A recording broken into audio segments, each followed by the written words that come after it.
Mock strawberry, also called Indian strawberry or false strawberry, is often mistaken for wild strawberry as it has very similar leaves and fruit.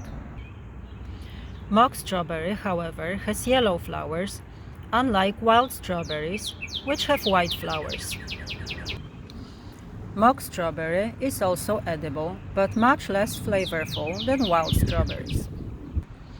But although the mock strawberry is rather bland tasting, it has quite a few nutritional and medicinal benefits. It contains protein, iron, and vitamin C.